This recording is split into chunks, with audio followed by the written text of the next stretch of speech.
مولاي صل وسلم دائما ابدا على ہم کہتے ہیں اللہ اللہ اللہ، یہ ہم نے اللہ کو یاد کیا. اور اللہ بندے کو کیسے یاد کرتے ہیں کہ اللہ جب بندے کے اوپر حالات بھیجتے ہیں تو نرمی کا معاملہ کرتے ہیں، اپنے بندے کی مدد فرما دیتے ہیں. یہ اللہ اپنے بندے کو یاد کر رہے ہوتے ہیں. اے میرے بندے، تو مجھے معذرت کے ساتھ یاد کرنا، میں تجھے مغفرت کے ساتھ یاد کروں گا. اے میرے بندے، تو اطاعت کے ذریعے مجھے یاد کرنا، میں عنایت کے ذریعے تجھے یاد کروں گا. قرآن مجید میں انہی لوگوں کو جو کثرت سے ذکر کرتے ہیں اولو الالباب، عقل مند لوگ کہا گیا، کہ جو اللہ کو کثرت سے یاد کرنے والے لوگ ہیں یہ عقل مند لوگ ہیں. شیطان ہمارا دشمن ہے، وہ ذکر کرنے والے بندے کے راستے میں روڑے اٹکاتا ہے. اور یہ روڑے دو طرح کے ہوتے ہیں، کبھی شبہات کے ذریعے سے اور کبھی شہوات کے ذریعے سے. شبہات کے ذریعے کا کیا معنی؟ کہ دل میں شبہ ڈال دیتا ہے. اللہ تعالیٰ کے وجود کے بارے میں، شریعت کے بارے میں، احکام شریعت کے بارے میں، اور یہ چیز اس بندے کو کفر تک پہنچا دیتی ہے. شریعت کی کسی چیز میں شک کرنا یہ انسان کو کفر تک پہنچا دیتا ہے. اس لیے نبی علیہ السلام نے دعا مانگی، اللہم انی اعوذ بک من الشک والشرک والشقاق والنفاق وسوء الاخلاق.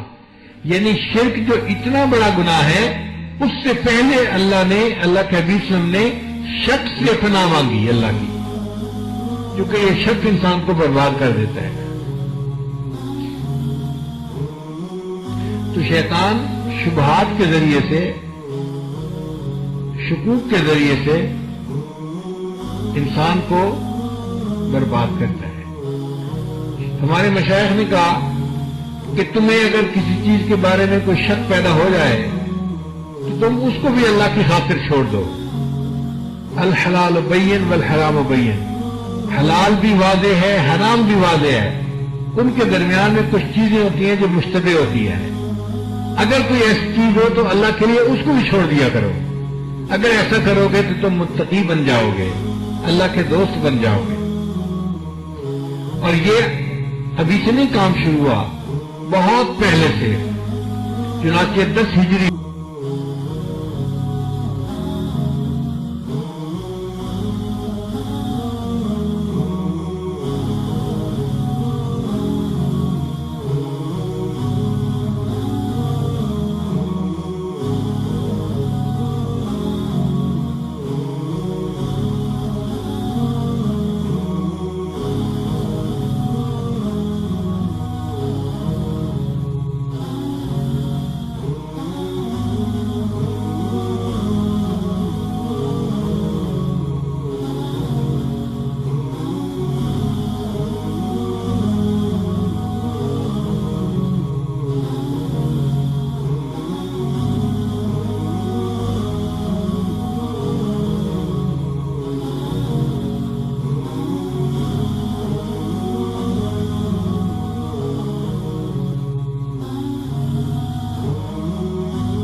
ایک جگہ انہیں دینار پڑے ہوئے مل گئے، مگر دل میں خیال آیا ضروری تو نہیں کہ یہ میرے ہو سکتا ہے کسی اور کے گرے ہوئے ہو۔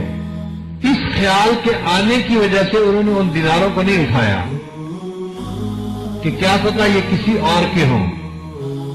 تو اصول یہ ہے کہ جب کسی چیز میں شک پڑ گیا اب اس کو اللہ کے لیے چھوڑ دو۔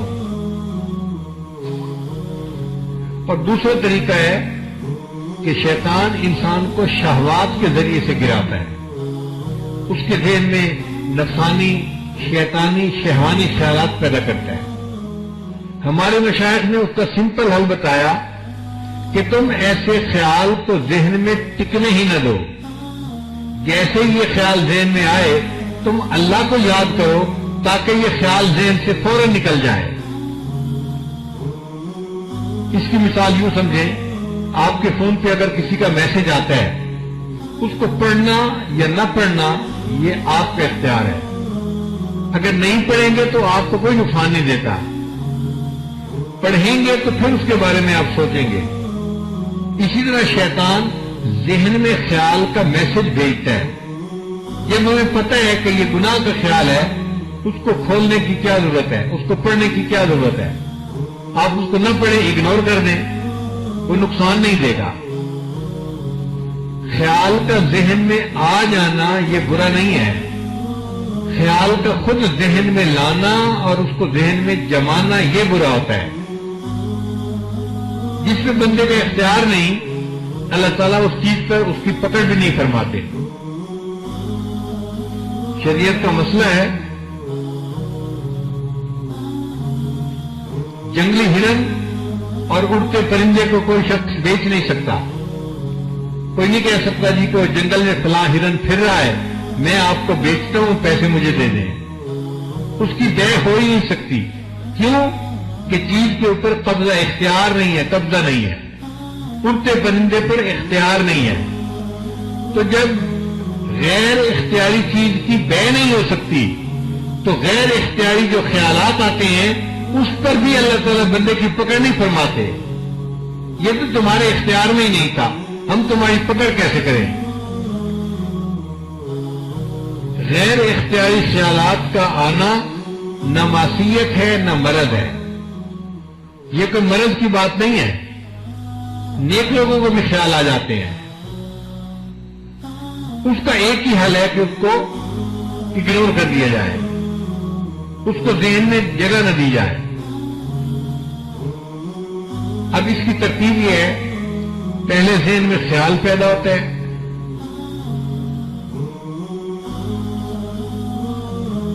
جس کو ہم وسوسہ کہتے ہیں،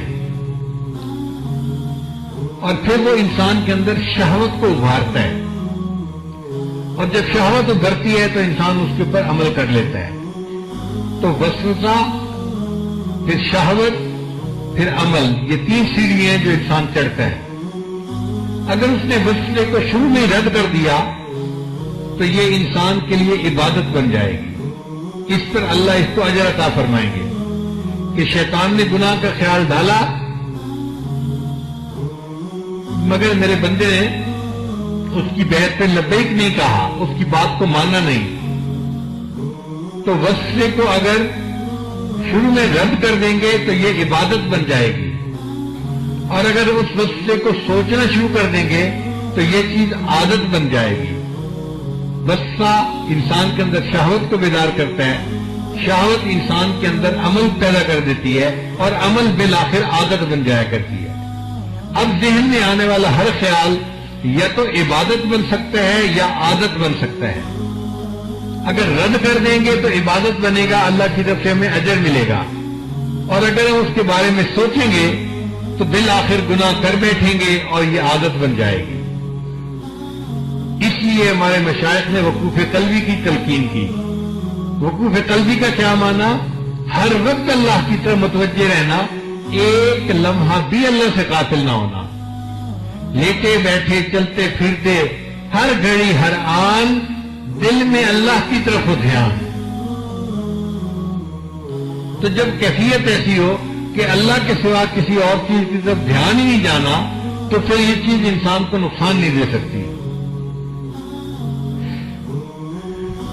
یہاں پر ایک سوال پیدا ہوتا ہے، تو جی ہم کوشش تو کرتے ہیں کہ ذہن میں خیال نہ رہے، لیکن ہم کمزور ہیں، شیطان اتنا زور کا وسوسہ ڈالتا ہے کہ گناہ کی طرف طبیعت مائل ہو جاتی ہے۔ تو ہمارے مشائخ نے کہا کہ ایسے وقت میں جب گناہ کا تقاضا دل میں پیدا ہو، انسان یہ سوچے اگر میں یہ عمل کروں گا تو اللہ تعالیٰ کی نعمتیں مجھ سے سلب ہو جائیں گی اور اللہ تعالیٰ کے عذاب کا میں مستحق بن جاؤں گا۔ تو نعمتوں کے سلب ہونے کی اور عذاب میں جانے کی بات اگر آپ سوچیں گے تو گناہ سے بچنا آسان ہو جائے گا۔ قرآن مجید کی آیت ہے، انی اخاف ان عصیت ربی عذاب یوم عظیم۔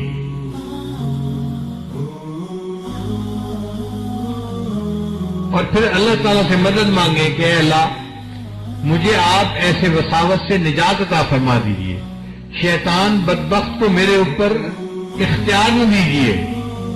اے اللہ جس طرح آپ نے آسمان کو زمین پر گرنے سے روک دیا، شیطان کو مجھ پر مسلط ہونے سے روک دیجیے۔ اللہ کے لیے شیطان کو روکنا آسان ہے۔ حضرت قسطلانی رحمۃ اللہ فرماتے ہیں کہ جو بڑے لوگ ہوتے ہیں نا، انہوں نے پہرے کے لیے اپنے گھروں کے باہر کتے رکھے ہوئے ہوتے ہیں۔ اگر کوئی ان کو ملنے کے لیے آئے تو وہ کتا نئے بندے کو دیکھ کے بھونکتا ہے۔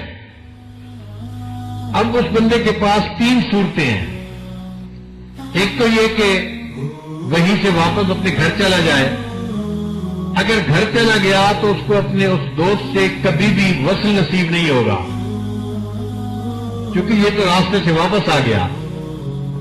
اور دوسرا طریقہ یہ ہے کہ اس کتے کے ساتھ لڑنا ہی شروع کر دے ڈنڈا لے کے،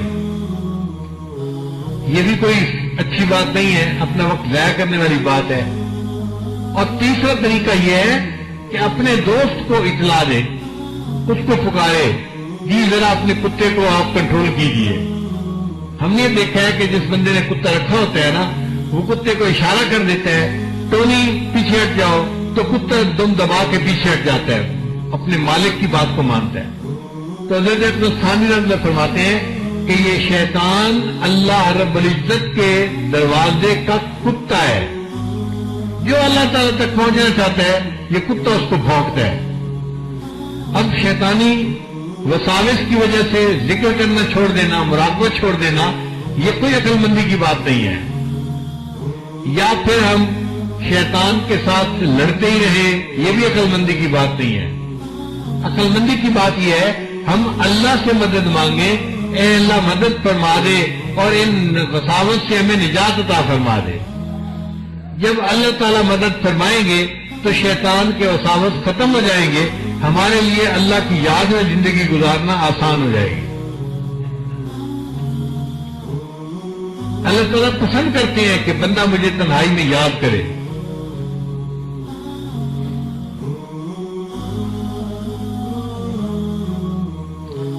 عطار ہو، رومی ہو، رازی ہو، غزالی ہو، کچھ ہاتھ نہیں آتا بن آہ سحر گائی۔ تہجد کا وقت اس کے لیے بہترین وقت ہوتا ہے۔ انسان گھر میں ہوتا ہے، اکیلا ہوتا ہے، کئی مرتبہ باقی لوگ سو رہے ہوتے ہیں تو خوب تنہائی ہوتی ہے۔ اس وقت میں اٹھ کے اگر مصلے پہ بیٹھے اور اپنے اللہ کے سامنے دامن پھیلائے، یا اللہ جس طرح آپ نے آسمان کو زمین پہ گرنے سے روک دیا، شیطان کو مجھ پر مسلط ہونے سے روک دیجیے۔ اس دعا کی برکت آپ دیکھیں گے کہ وسواس کم ہو جائیں گے۔ ہمارے مشائخ نے لکھا ہے کہ ذکر کے دوران جتنے وساوس زیادہ آتے ہیں، بندے کو اس پر انعام بھی اتنا زیادہ ملتا ہے۔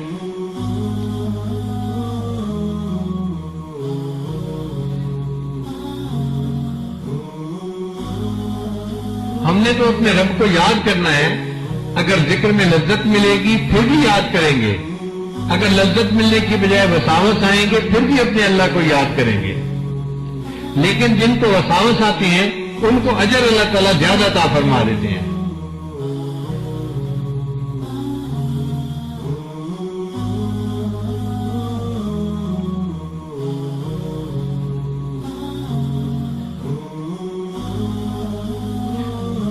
جتنی کوشش کریں گے اللہ کو یاد کرنے کی، اللہ تعالیٰ کی طرف سے اتنا انعام ملے گا، اللہ تعالیٰ کی نظر عنایت اتنی زیادہ ہوگی۔ اس کو کہتے ہیں عدلے کا بدلہ۔ پوری دنیا میں یہ قانون جاری و ساری ہے، عدلے کا بدلہ۔ آپ غور کریں، ساری زندگی پرندے کیڑے مکوڑوں کو کھاتے ہیں، اور جب پرندے مر جاتے ہیں تو ان کو کیڑے مکوڑے کھا رہے ہوتے ہیں۔ ساری زندگی انسان زمین کی دی ہوئی سبزیاں اور پھل کھاتا ہے، اور جب انسان مر جاتا ہے تو انسان کے جسم کے گوشت کو زمین کی مٹی ہی کھایا کرتی ہے۔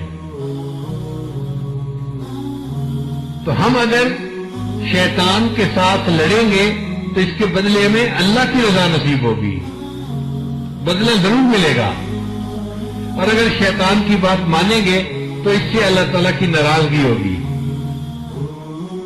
اب اس کے لیے اپنے معمولات کو باقاعدگی سے کرنا ضروری ہے۔ ہمارے مشائخ مسجد میں اعتکاف میں، نفلی اعتکاف میں وقت گزارا کرتے تھے، روزانہ 2 گھنٹے 3 گھنٹے مسجد میں اعتکاف میں وقت گزارتے تھے۔ آج یہ عادت ختم ہو گئی، جس وجہ سے ذکر کے اثرات ہمارے اندر نظر نہیں آتے۔ عورتیں پہلے وقتوں میں مصلی کے اوپر لمبا وقت نماز پڑھتی تھی، تلاوت کرتی تھی، ذکر کرتی تھی، مصلی پہ ان کے خوب 2-3 گھنٹے گزرا کرتے تھے، اور آج کی عورت تو مشکل سے نماز پڑھتی ہے اور مصلی لپیٹ کے ایک طرف رکھ دیتی ہے۔